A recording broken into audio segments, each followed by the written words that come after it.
welcome everybody to the Stuck in the Mail podcast, episode 49. And that's The Zombies with 1968's Odyssey and Oracle. Do you have the misspelled cover? I do. It was the artist actually that misspelt it when he drew this psychedelic cover. And I don't know, I kind of like it. I almost feel like it's Odessey, like an ode. Oh, yeah. Kind of, but yes, it is in fact a misspelling. But quite the psychedelic cover.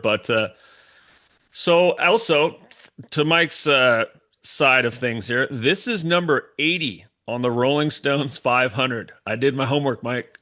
You know what? I'm pretty, you're right, but I'm pretty sure that it went down a few pegs Uh, for the new version so that they could add lots of Beyonce albums. okay, yes. Well, we have to have every Beyonce and Taylor Swift. But so I think that everyone knows the Zombies on some context with music, and most likely it is Time of the Season, which is on this album, and we'll get into that much later. But when you think of the Zombies, it's almost like the British rock scene of the mid 60s. Like if I was to say, we'll do word association here, Mike. If I was to say the Beatles, you might say The Kinks. sure, or the Stones. Or if I was to say the Kinks, this worked really well. You could say the Zombies. There's Yes. this era of British music, the British invasion that came in and changed everything. But I tell you here today that the story of the Zombies is a very different story of British invasion. Uh, so let's get into their story here. They started early in, I believe, 61 in St. Albans. Um, and St. Albans is northwest of London. And I mean, they came out very early. Their first album, which had several hits, was in 65. And five-piece band, keyboardist Rod Argent, a real big name to know here. Also, singer Colin Blunstone, I believe is his name. Do I got that last name right? What a name. Yeah, and those are the two big names. Now, an amazing rhythm section, a lot of other names to know here, but let's go on this journey. So they have two hit singles in England. They also chart in America, and then a lot of stuff happens in the music world. We have Pet Sounds, 66. We have Sergeant Pepper's, 67.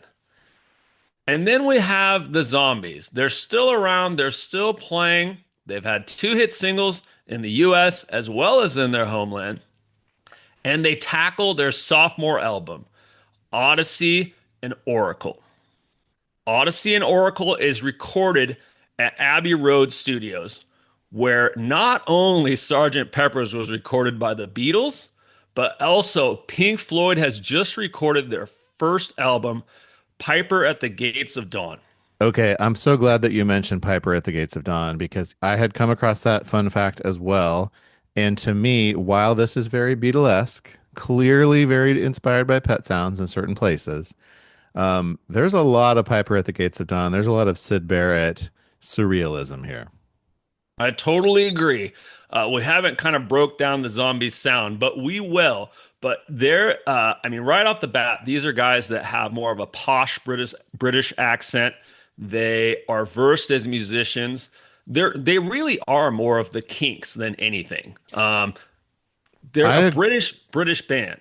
I agree, and I think another similarity with the Kinks is that they didn't necessarily have the charismatic frontman in the way that the Beatles or the Stones did.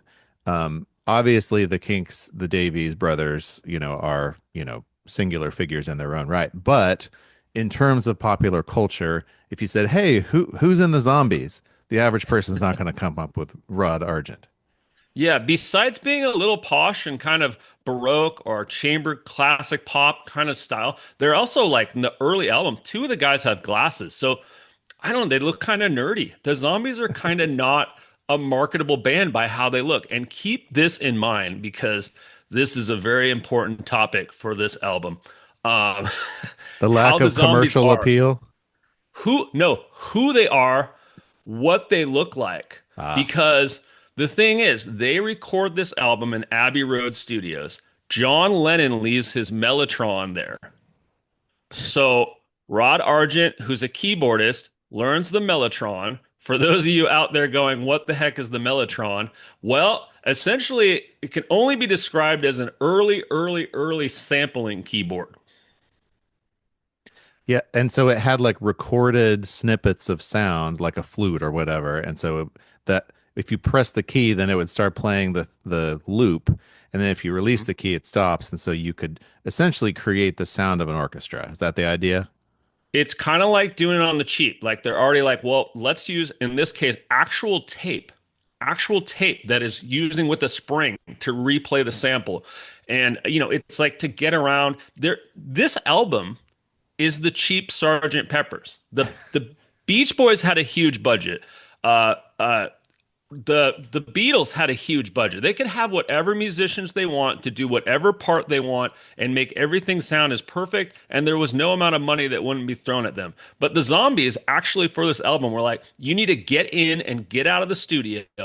You have this allotted amount of times, and there's no extra money. You guys have to do this. And a lot of this is first take, actually. Well, yeah, and you can sense that sense of urgency and that idea of kind of like maximizing their limited time. It's kind of like, you put creativity in a box and then you see what you can do with it. And that's the feeling this album gives me is like Yeah. rather than just here's everything, it's you guys better do this as fast as possible. And they had the songs to make that happen.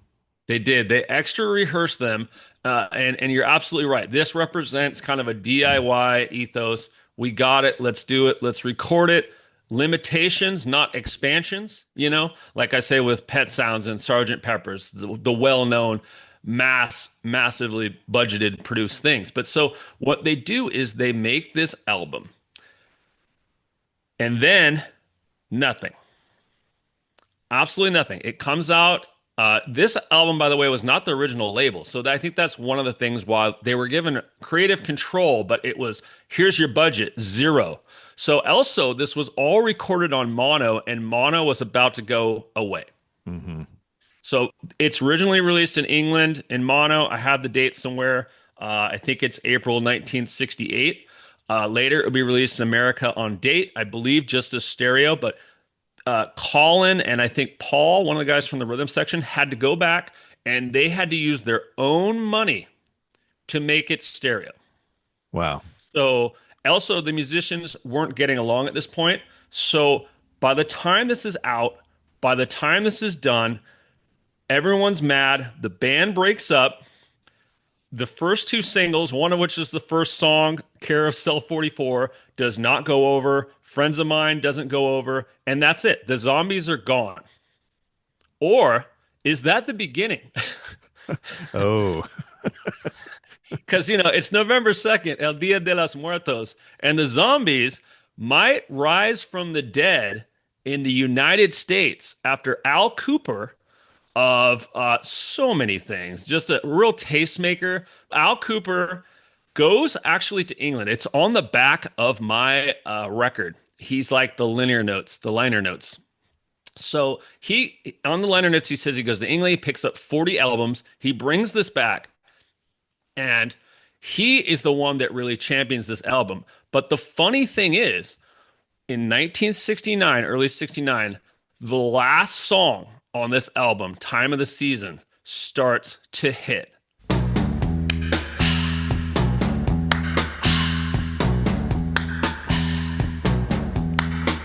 It's the time of the season when love runs high. In this time, give it to me easy and let me try with pleasured hands to take you in the sun to promised lands, to show you everyone. It's the time of the season for loving. So in Idaho, it becomes number one, actually. Odd Idaho. place to start. Idaho of all places. So it becomes this massive hit in America, right? And this era right now, the flower power era, no one really truly knows who the zombies are. So, Yeah, Mike, so this was happening as like Woodstock was gearing up and yeah, yeah. yeah. And it's a massive, massive song. And like, no one probably remembers too well the first album, the British band, and She's Not There and Tell Her No, and all the soul covers and even Gershwin they do. Like, no one knows those zombies. No one knows like these guys. Like, we don't even know these guys super well between besides the main guys. But what happens in America? Do you know what happens? Woodstock. No. Fake zombies bands. Oh, interesting. Fake bands. Fake bands pop up in Texas and Michigan, actually by the same promotions company, Delta Promotions, and they start touring with these musicians as the zombies And playing their songs? and playing their songs because the zombies are gone. Rod Argent's already started Argent. I think Colin is an insurance salesman. You know, their lives have moved on and things aren't like they are now where, you know, everyone knows where everyone's at, check their social media and everyone knows the news of the world. Like the zombies don't know that this happens. And so this promotions company puts together these bands of talented musicians and starts touring to make money.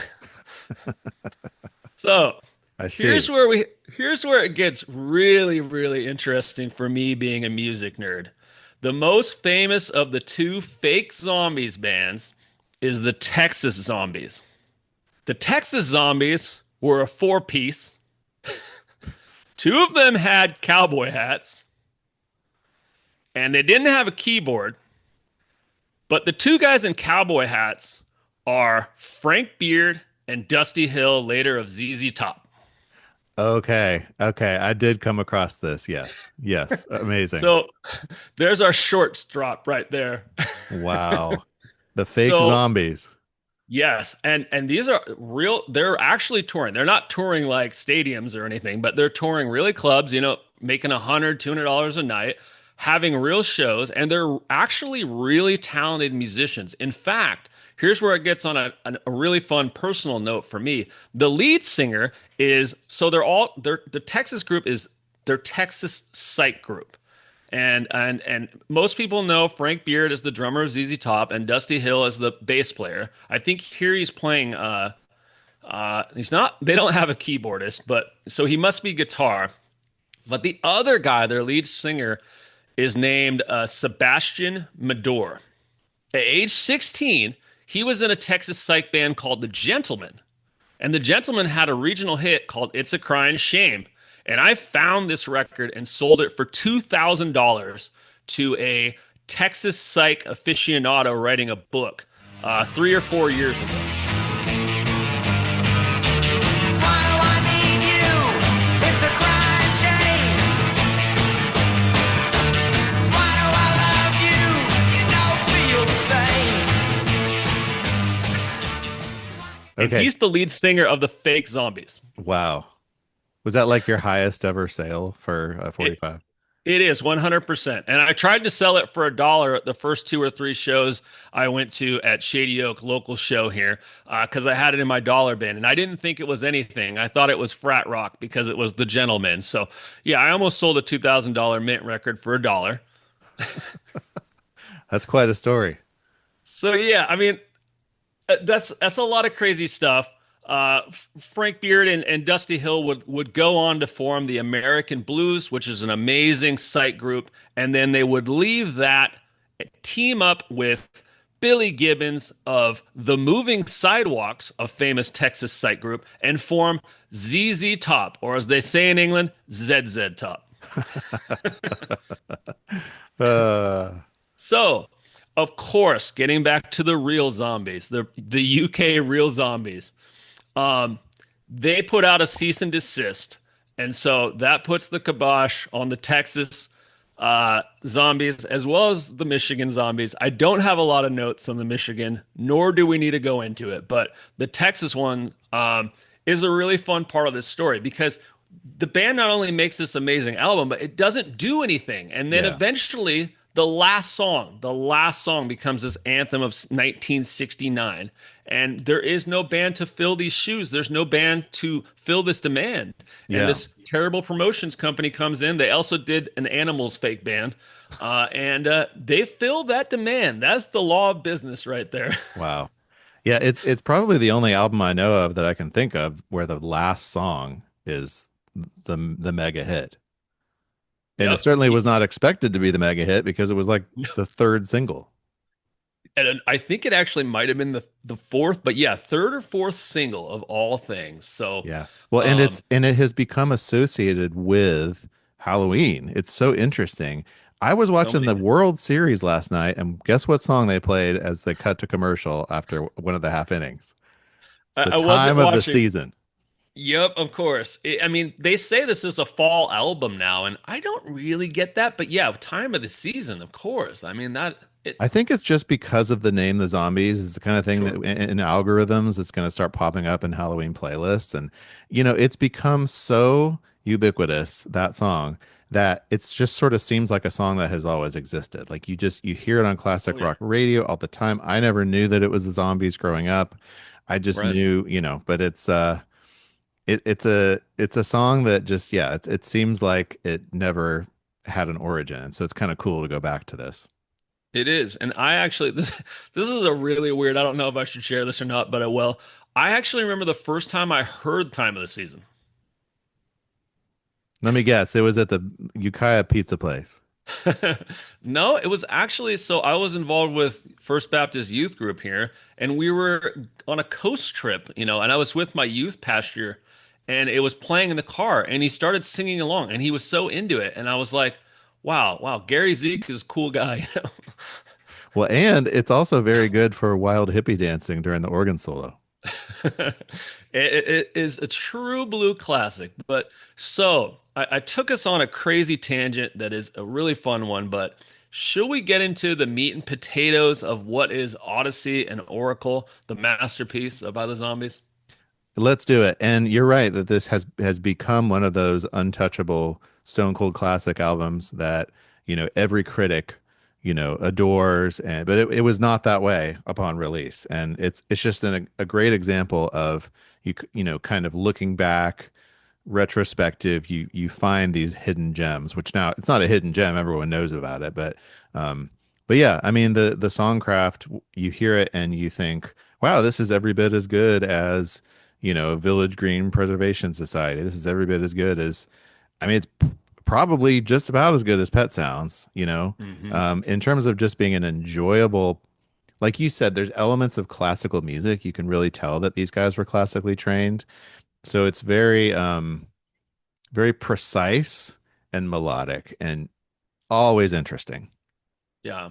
And I would actually point out that even though no one knows his name, Colin, the lead singer, I've seen some footage of them now. He is an amazing singer. Amazing singer. That's part of the secret of this is his voice. Mhm. I assume he's the one singing on Time of the Season as well. But to me, He that's is. that's a huge part of the magic of this is the vocal performances. I would just like to highlight his singing in particular on the song "This Will Be Our Year," which to me is kind of one of the lesser like album tracks.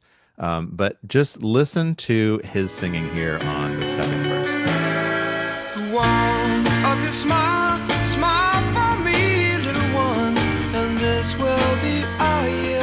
Took a long time to come.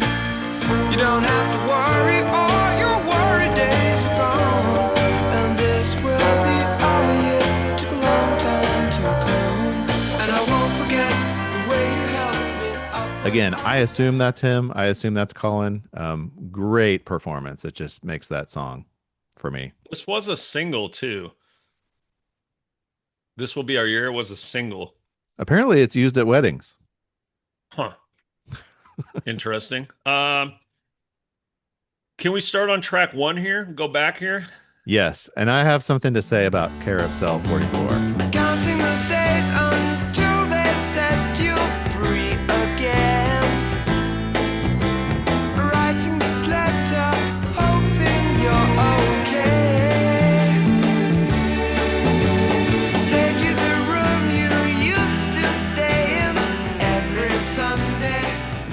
I think that the reason why this song was a miss, it's a brilliant song, but the reason this song is a miss, so first of all, it's very bouncy. It sounds like Penny Lane, it sounds Yeah. there's vocal sections that sound exactly like Pet Sounds. I think the reason why this song is a miss is that they don't ever say the song title in the song. And because of that, I can never hear it in my head. Hmm. I can Okay. never get there with every single other one of these songs. I'm like, oh yeah, it's that one. This one, no idea until I hear it. For me, I mean, it's an amazing way to start this album because when you listen to this, what I mean, it's a love song from someone from either a mental hospital or we assume a prison. But the funny thing is the point of view of it. Like it is actually a woman in prison. Yeah, and the guy can't wait for her to get out. Yeah, which is a real flip on of gender roles on everything. Because you hear it and you think like, oh, well, it must be this woman waiting for a man to get out of prison. And you pay a little more attention to the lyrics. It even says so on the back of the LP that it's a woman in prison. So that's a new one. How about that? And yeah, that'll be a great single, right? Yeah, you got a title that no one can remember to It also sounds like carousel, like carousel, like a ride instead of carousel, oh yeah. carousel. Hmm. And that's another, and also it starts this album. So I like it as a flip on the love song and a kind of oddity, but man, does it, it might be why this album didn't do anything till time of season. I mean, It let's is be strange. honest. Time of the season should have been the opening track. I, That would have been the standard route. I you Apparently, know, I don't know why it's the last track. It's not like this was adjusted for the UK to US release. It's the last track. yeah, somebody Um, had to make that decision and say, let's put Care of Cell 44 first. Let's lead with yeah, that. I think they were just really fed up in general. The band had broken, from what I understand, with time of the season. Going to mention it a lot. Uh, Rod Argent was basically telling Colin how to sing, and Yeah. Colin was like, "You sing it, then you do it." And Rod was like, "No, you're the singer. You can sing. You have to sing this like I say." And he got all pissed off, and eventually he did sing it like how Rod Argent wanted. And that is the great tune we have. But Colin was not happy with that way at the time. I'm sure he is now. Yeah, and I mean it was the right decision. It most definitely was. So we're not going to do all the tracks, but the second one, Rose for Emily. Yes, we got to talk about Rose for Emily. The summer is here at last. The sky is overcast, and no one brings a rose for Emily. She watches her flowers grow while lovers come and go to give each other roses from her tree, but not a rose for Emily. Emily, can't you So see? I have a kind of background on this one. So I was like, okay, I know this song. Like I know this from something. And then I just assumed it was because you put it on a mixtape for me or something. Like I figured it was because this was like something you had introduced me to. But then I finally figured it out as I was researching for this episode. Did you ever hear the podcast S Town? No. Okay. This was in like 2016, 2017. Massive podcast. Like it was one of the most successful ones of all time. It's about kind of this like Southern Gothic tale in a small town in Alabama. And it's kind of this I think they chose this song because the main character in the podcast is kind of this tragic figure. And anyway, but it is brilliantly used as the theme song for S Town. So I encourage you, Casey, give Hmm. give an episode of S Town a spin. You'll probably become so obsessed that you'll listen to all 7 episodes at once. I gotcha. This is one of the sparser, just kind of got a piano track. Uh, and I think originally it did have Mellotron, but I think it was removed on this one. I think I read somewhere. But this is a very much a Kinks track for me. Kind of Yep, their more British stuff. It's a pretty track, but for this album, it's pretty sparse, is it not? it is, and it's very sad, very somber. Basically like there's this woman who has lived her whole life and never found love and cared for her roses, and now there won't be a rose for her. I mean, it's Yeah, it's it's a pretty dark album right off the bat here. yeah. I like to say that these guys are the serious Kinks. That may not be totally fair because there's some moments of levity on this, but that kind of, Yeah. you got like this and then the World War One song. There's a lot of Oh yeah, probably my favorite. We got to get to that. What one should we do next? I kind of want to skip over maybe after he's gone.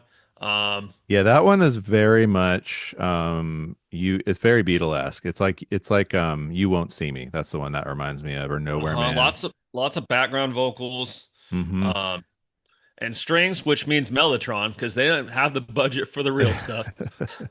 Well, I love the electric guitar on Beechwood Park. That one's very Uh-huh. haunting. I think to me, if we want to talk about a song on the A side, Brief Candles is a fascinating kind of musical moment. This is the one Mhm. that most sounds to me like something off Pink Floyd's Piper at the Gates of Dawn. Okay. Brief candles in his mind, bright and tiny gems of memory.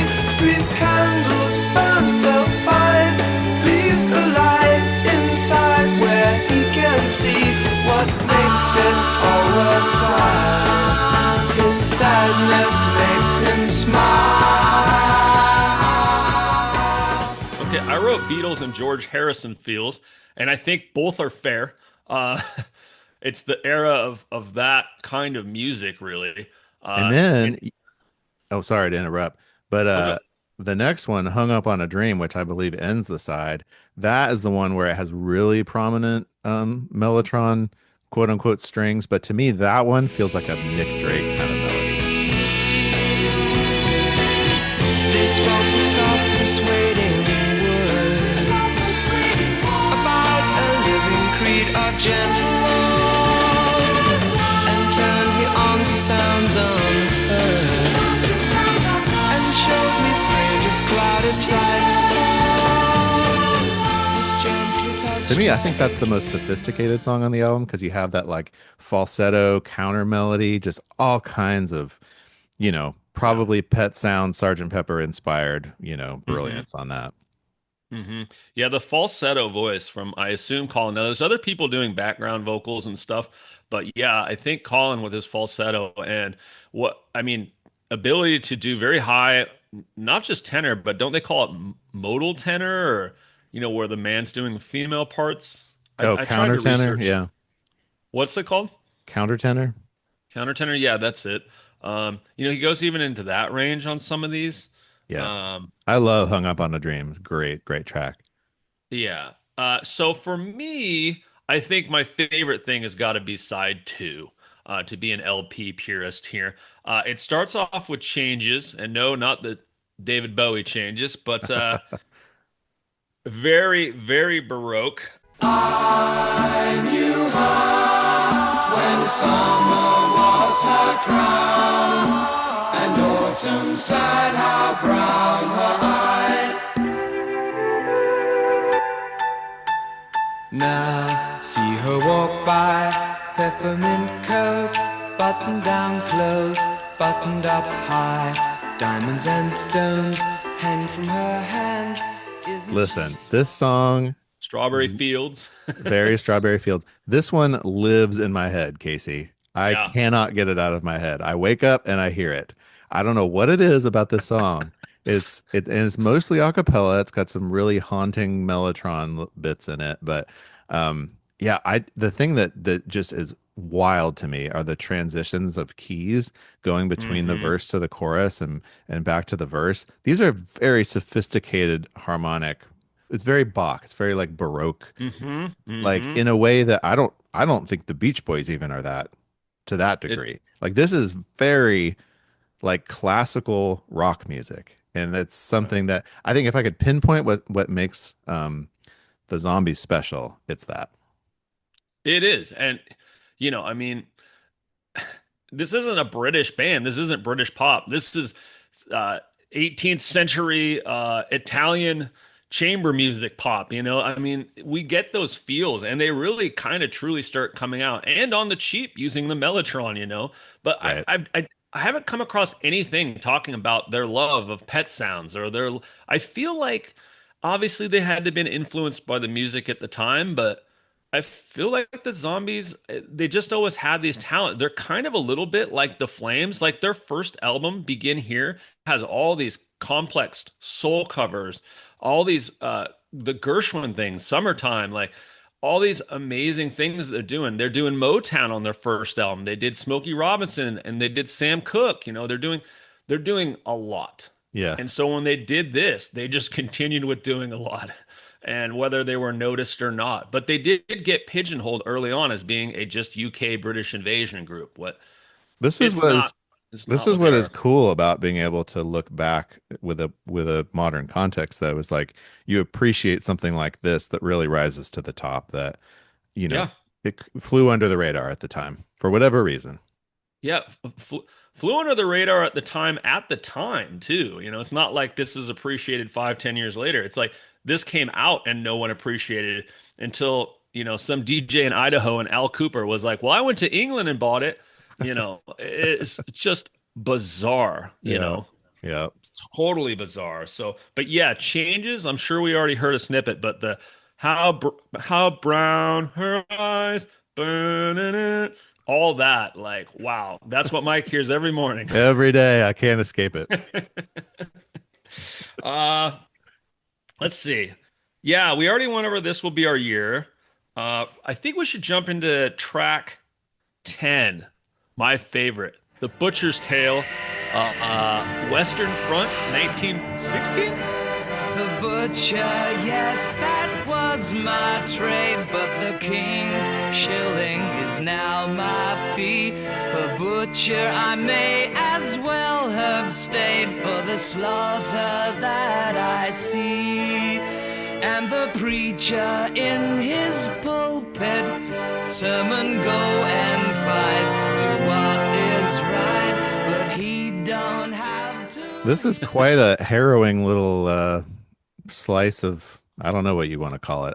It almost sounds like I think it's a pump organ, but it sounds like what I would imagine a hurdy-gurdy pop song would sound like. I, to me, this is one of the most maddening songs I've ever heard in my life. I mean, the shaking thing, it's about World War One. One of the guy's uncle, I believe, died, and he wrote this song in tribute. And it's just like when you hear this song, like this cannot be played in a shopping mall or the grocery Right. store because everything is just, I My don't hands have the won't core. stop shaking. Yeah, my mind won't stop shaking. I can't Yeah. stop. It's so it makes you feel neurotic. It gives you anxiety. It will ruin your day. It's not a it's not a good car song. If you want to like mess with passengers in your car, I guess. But I love this song for what it is, and what it is a truly it hits on a note of true psychosis, I believe. So Yeah, it's I pretty love it. wild. And the wildest part is that the record company apparently thought it would catch on as a single because of the anti-war sentiment going on at the time. Right. No. Okay, so in England they were on CBS and they originally were on Decca, but CBS apparently was ready for Punk to start because they of course signed the Clash and they had their finger on the pulse here, but the pulse hadn't caught up. But yeah, when you think of Carousel 44 and Beechwood Park, these are not singles. No, Those no. are not singles. There's a clear single here, and it's at the very end. It is. It is. And I get the feeling the more we even talk about it, that time of the season was put at the end because the zombies were through with each other. They were through with dealing with each other, and they were through with that song. And they're like, yeah, put it on the end. We hope no one finds it. So, And now it's being played at the World Series. and now it's played at the World Series, and there's two bands pretending we're us and making money from it in the United States. Yep. Uh, Future ZZ Top members, 2/3 of the future ZZ Top. Uh, By the way, there's some hilarious stuff out there about not just the fact that they're missing keyboard and often wore cowboy hats with no British accent. Like they were like interviewed and gave ridiculous responses, and I mean there's a ton of funny stuff, and they were This is just what like I we were, that you know. that's what I don't understand is how could these guys that don't have British accents, if they don't have a keyboard, half of these songs are distinctly keyboard led. I don't understand. Did they only play Time of the Season and she's not there and then whatever else they want to play? They it was not very professional, I'm sure. They had a real Texas blues psychedelic feel to them. But you know, the guy I mentioned, the front guy who was much younger than the ZZ Top guys, he was a real guitar player. Started at 16 in that band, The Gentlemen. So I think they were just going on stage making a lot of noise, and people were like, "Wow, It's the the zombies. zombies!" Because They they could they not have been changed. playing these like Baroque compositions. There's no No, chance. no, but I mean, we got to find some recordings of them or something. If we find anything, we'll put a snippet up here or something. I went down the rabbit hole all day yesterday about this, and I mean, Well, I love this. fire up the I love this DeLorean. off story. Let's go back to 69 and find the zombies in Texas. Let's go check it out. Yep. So we're down to just the last two tracks, and I think we've mentioned the final one enough times, time of the season. So that leaves Friends of Mine, which are Pretty catchy. I like it. It feels so good to know two people so in love, so in love. They are friends on mine, they are friends on mine, and they've got something that's so hard to find. They are friends on mine, they are friends on mine, and they've got something you don't often find. Joyce and Terry, Paul and Molly. It's a good one. I especially enjoy him naming like the layer again, it's the layers. I love the background vocals there, listing off his friends' names. yes, it's a whole rounds. It's a round, right, or a fugue or whatever. Hmm. And this one very much feels like a lighthearted Kinks song, or maybe something off the White Album. Yeah, yeah. I actually have Kinks or Beatles, and I circled Beatles. So Hmm. it's impossible not to throw these other band names into the hat. Beatles, But Kinks, in the Pink most Floyd. positive possible way, because it's like essentially what we're saying is like, hey, this was happening too. Like if you were to ask someone in, I don't know, 19, like when Hmm. we were growing up, like, hey, what about the zombies? They're like, oh yeah, they had that one song. Right. Like, I'm so glad Yeah, that this album has become, acclaimed the way it has because it deserves it. it does. It really does. And the other weird thing is, most of the stuff when we think of '69, besides the Archies, Sugar Sugar, is very much, the music of Woodstock and all that. And this is something slipping in from the UK. Yeah. And it very And much that's, has the feel of like 67, 68. yeah, It's not yeah, like Jimi Hendrix and like that kind of direction. Like this is very like chamber pop kind of stuff. it's true. But I think Time of the Season I think what Al Cooper heard in it was a song that elicited the feelings of the time and the spirit of the time and the time of the season of the time. Yeah. And I mean, what's your name? Who's your daddy? Is he rich Yeah, like me? exactly. I always think of that line for sure. Um, okay, well, I mean, I hope everyone had fun with that. It is a complex album to talk about, and I went on a convoluted tangent story that I think is very fun and very relevant. And thank you for letting me share all that, Mike. Of Um, course. Check it out if you so haven't already heard Odyssey and Oracle. yep, and so we've got a big episode coming up, 5-0. Yes, we have reached our 50th episode, which Casey, congratulations. Way to go. I really enjoyed this. This is a great way for us to keep in touch, and it's just been great. And, thank you to those of you who have been listening. We really appreciate it. We figured for the 50th episode, I get the honor of choosing what to do. We had some ideas, but so our first episode, which has never been released publicly, was on my favorite band in the year 1993, Smashing Pumpkins. And so we thought it would be fitting to go back to the 90s and cover another album that was very important in our formative music years. So I'm going to introduce it by playing a little riff for You're you, not gonna Casey. have me guess. You're not gonna have me guess. Please guess. Green Day's Dookie. Good guess. uh, Incorrect. Nirvana in Utero. Good guess. Incorrect. Well, play us some or whatever. Here it comes.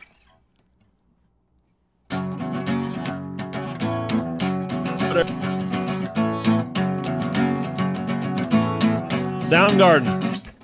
Do you know what it is? Soundgarden. No. Good guess, No, but no, incorrect. Smashing Pumpkins Gish. The answer is Smashing Pumpkins, Gish. Nice. Nice. From 91, I Nice. believe, which was an auspicious year for alternative music.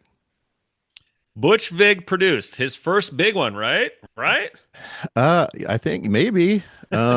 It certainly was an important album for me. I came to it, of course, retroactively. Started with Siamese Dream, came back to Gish. Oh, the hours I've spent playing video games with Gish on the CD player.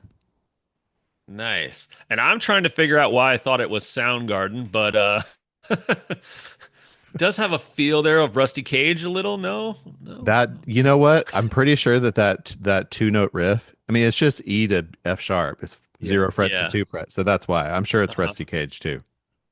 Yeah. But So I'm excited. This is so much better than Melancholy and the Infinite Dumbness. So yeah, our original plan was that we were going to go through Melancholy and make one really good EP out of it because both of us are not fans. But that's okay. We're going to keep this thing positive. We're going to talk about how much we love Gish, which is kind of a I don't know anything else that sounds like Gish. This is a really special record. Yeah, love it. I have an original too, which I'm sure I'm going to show on next episode. And yeah, maybe we'll even figure out what Gish means. Who knows? Yeah, and a testament to how cool of an album it is. That's my daughter's. She just bought it. Nice. So Nice. That's super cool. I was wondering about that. yeah, it holds up. Holds up today. So yeah, we'll Very we'll cool. we'll investigate. We'll go back to our roots, and anyone Yeah. who wants to hear episode one, I'll send you a Google Drive it link, or maybe we'll. It's audio only. We don't have video for it. Yeah. Anyway, Yeah.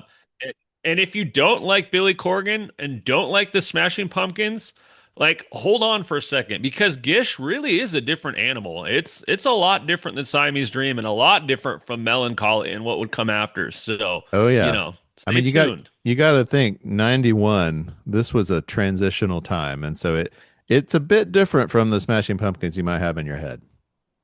It is. It really is. And this was the era that Mike and I were obsessed with, the Paisley era, the 70s Paisley polyester shirts, long-haired Billy Corgan, Uh-huh. long-haired James Eha, obviously long-haired Darcy.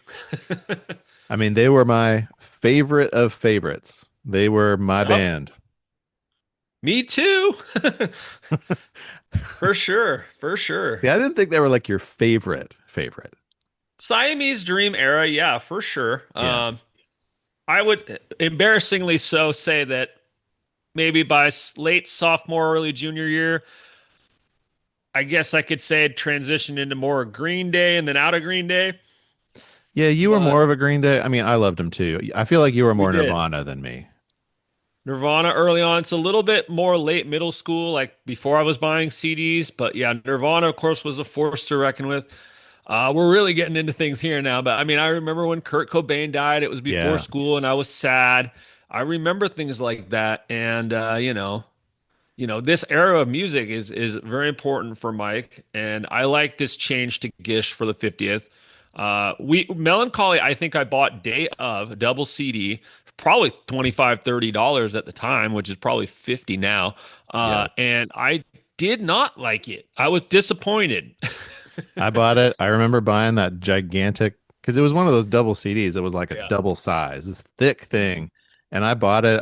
I remember it. I remember holding it in my hand at Tower Records. I don't know why I was at Tower Records. Who knows? But I Where were remember, you? I don't know. But I could not have been more disappointed. But that's a whole You know, other topic. We're not going to get into that. Billy, we love you. Thank you Yep. for the music. We're going to get into Gish. All right. See you next time for the 50th. Oh, yeah.